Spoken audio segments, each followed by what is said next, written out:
A lot of people think about the startup journey as being a continuum. It really isn't. Things change dramatically as the business scales through product market fit in the start stage, through go to market fit in the build stage to scale. How you grow, who you hire, your strategic choices, the decisions you make are all profoundly different.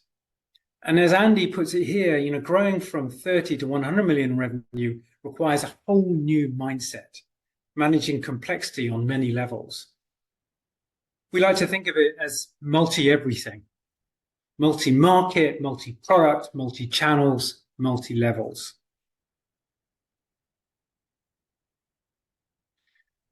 So establishing multi-market fit is really about those three things: managing complexity, optimizing the business, and maximizing efficient growth.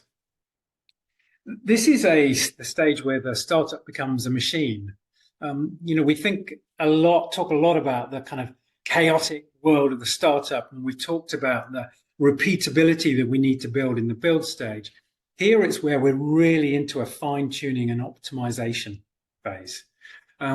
We need to be able to consistently, predictably, and repeatedly win ideal customers and make them incredibly successful, all while driving world-class economics and all while driving more of a gap between revenue growth and headcount. So we've got to master complexity. We've got to understand how to push the limits of growth to the very, very edge. We've got to think about new products. We've got to think about new markets. We've got to think about organic strategies and inorganic strategies.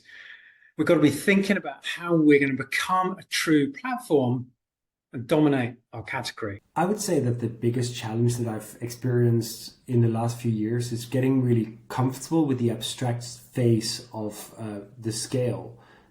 I've gone from initially being involved in every piece of the business. You've got a finger in everything. You're micromanaging your way through life. And then as you start to add layers of leaders into the business, it becomes more abstract what you're doing. You as a CEO need to set the direction for the company. Product isn't about the features, it's about the outcomes. You want to drive customer centricity, and those are hard things to do culturally across the business. But it's also the part of the journey that I love, like this constant transformation of the role. And that scaling is really exciting to see happening in front of your eyes. You just have to be aware of that process as a CEO and really leaning into the growth mindset in order to be ready for the next level of scale continuously. Let's talk about a few of the principles that we see underpinning success in the very best companies at the scale stage. And it's important to note that while quite a few companies will get to 30 million in revenue, a very, very small proportion will continue on to 100 million revenue, because this stuff is really difficult to achieve. I think the headline is the most important. We need to wake up one day and say, actually, the people running the individual functions within the businesses are leaders of leaders. They're individually leading complex organizations, but they're also gelling together as an incredibly effective, symbiotic senior leadership team. They're all thinking about how to grow with predictable yield. They're all thinking about how they can push the very limits. We're looking for green indicators across the customer lifecycle, across demand creation, conversion, and customer success. Heard Matt talk about focus. Focus on the very best customers and alignment of the organization, making those customers successful is critical. We talked in the build stage about the importance of building your own strategy, because by this stage, you need to own your distribution strategy and you need to be on your way to dominating a category.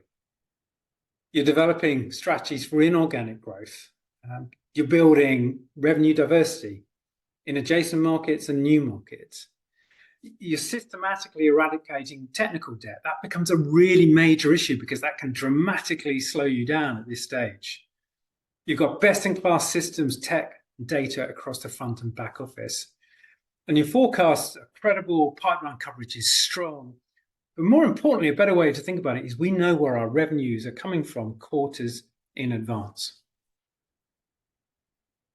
There are some common mistakes that we see in the scale phase. I suppose the first one, which is really important to bear in mind, is that you constantly got to be challenging yourself with that question of, well, just because we're growing fast, does that mean we're doing a good job? And let's not assume that what made us successful last year will make us successful next year. We're pretty obsessed about TAM. We've got to constantly ensure we're getting to 100 million revenue and we're going to carry on growing at 50% plus. Then we need to have an increasingly big market to go after. And if not, we need to take action. We need to have absolutely nailed the productizing onboarding, because we're bringing on hundreds, if not thousands, of customers every single month. A big mistake is not addressing that burgeoning tech debt, because that can really catch you out.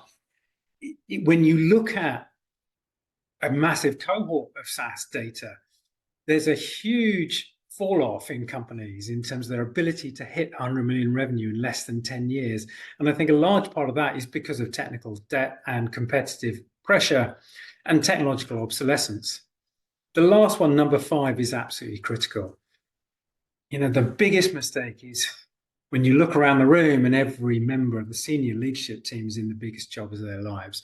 This is complex work that needs to be executed by people who really know how to lead a function. It doesn't mean that people can't go on the journey all the way from start through build through scale, but it does tend to be the exception. And one for luck, I think, is a big mistake, is falling for the myth of growth degradation. It's interesting when you look at growth data across the top performing companies, public and private, the correlation between last year's growth rate and this year's growth rate is essentially 0. Just because some companies are growing faster and some are growing slower doesn't mean that necessarily has to happen to your business. On average, companies will grow slower as they get bigger. But we see some companies growing faster as they get bigger, and so too can you. So don't fall for that myth. The outcomes that drive growth in one year won't necessarily drive growth in the next year, but growth outcomes can go from bad to good and good to bad within a year. So ensure the success factors for the next phase of growth are there, because to a great extent, today's performance is irrelevant to next year, though of course it is contextual. Some key takeaways from the scale stage.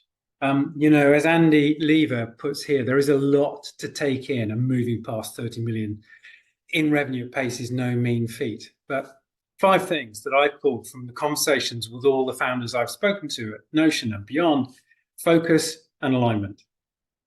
Is everybody focused on the very best customers, and are we all aligned and pulling in the same direction?